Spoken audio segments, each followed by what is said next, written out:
The Samsung Galaxy S21 Ultra is finally here, and this is my first 24 hours with Samsung's latest flagship. Hey guys, Jonathan here, and this is my first 24 hours with the Galaxy S21 Ultra.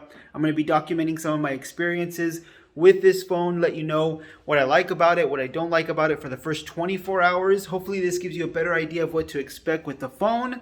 I'm using the front-facing camera to do this video. I'm going to be using the front-facing camera for a lot of the videos so you can get an idea of how good the selfie camera is. And I know there's a bunch of unboxing and first impressions video about this phone, so I didn't want to just do another one of those videos. I wanted to give you more of a real life experience the first day with this phone. But if you do want to know what comes inside the box, here's a quick unboxing of the Galaxy S21 Ultra.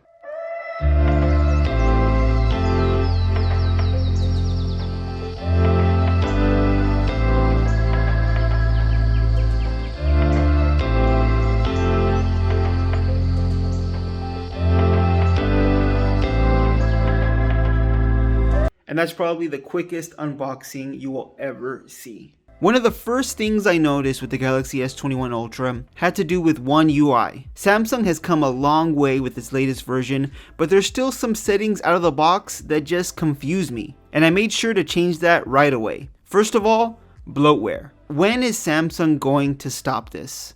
Of course, we have the usual carrier bloatware, but Samsung has made sure to add some pre-installed games as well. First thing I did, uninstall. Then I started playing with the appearance of the home screen.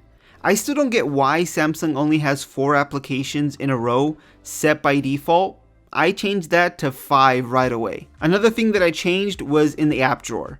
It has some weird default order, so I made sure to change that to just alphabetical. Another weird decision by Samsung was to have this phone by default have 1080p resolution. And I'm sure Samsung does this to save battery life, but I of course changed that to 1440p. I mean, what's the point of having a 1440p display if you're gonna have it at 1080p? And finally, I removed the on-screen navigation buttons and instead switched it to gesture controls. That's more of a personal preference. You might prefer the on-screen buttons, but I've gotten kind of used to using gesture navigation. Hey guys, so quick update on the battery life. It's about 11 a.m. right now. I got up about 5:30 in the morning. That wasn't really me getting up in the morning. That was just for dramatic effect. But so far, my battery life, my percentage is at 77%. So about 4.5 hours later, and it's only used up a quarter of the battery. So it's pretty good so far. Battery life is looking to be really good. Throughout this video, I'll be giving you my battery updates throughout the day, so hopefully you don't mind me just popping in and telling you what my battery percentage is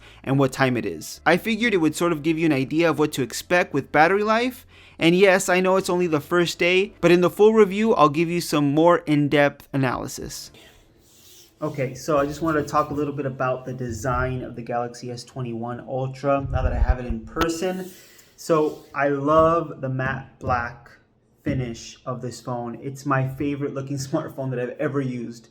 It just looks really nice. And I know Samsung spent like 5 minutes talking about this color and that was kind of overkill, but the color is really nice. The design is really nice. I like the new camera bump placement.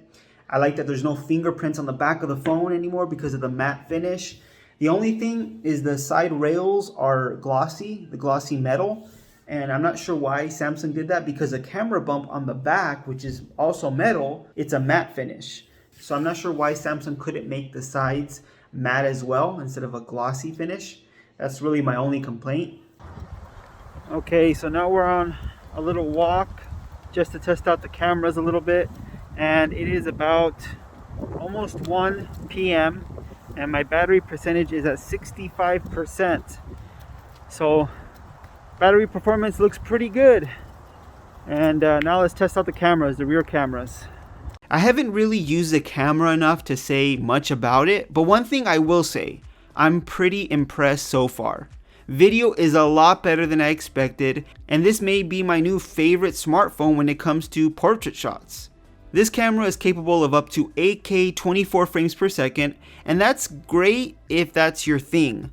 Not sure if many people are using 8K video just yet, but hey, it's future proof. Overall, so far, I'm loving the camera. Okay, so another update. It's about 3:30 p.m. and I have 48% left in battery. So about half the battery life, and I've been up since 5:30 in the morning using this phone. And I've really used this phone. Like, it's not just having it sitting there. I've watched videos on it. I've sent text message, emails. I've been using this phone as I normally would, and it still has half the battery life. 3:30 p.m. That's a pretty full day.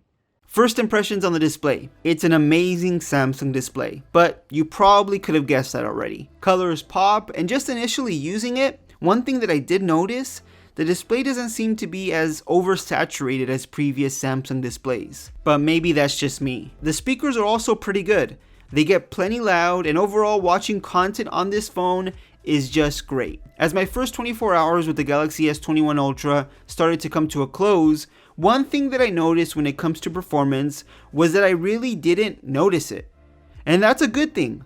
When your smartphone just works and you don't notice anything slowing down, that means it's performing great. The fingerprint sensor was quick, 120Hz refresh rate makes this phone feel buttery smooth, and the Snapdragon 888 processor is just a beast so far. I know it's only the first day, but so far so good.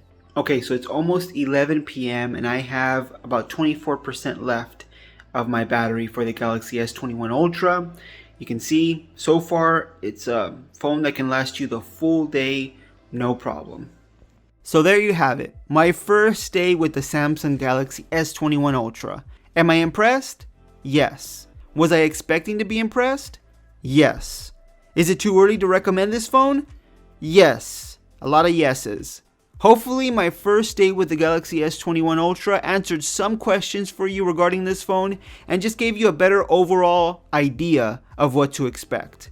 If you want to see my full review of the Galaxy S21 Ultra, make sure you're subscribed to the channel. Hit that notification bell icon so you don't miss any of our new videos. Thanks for watching, and I'll see you on the next one.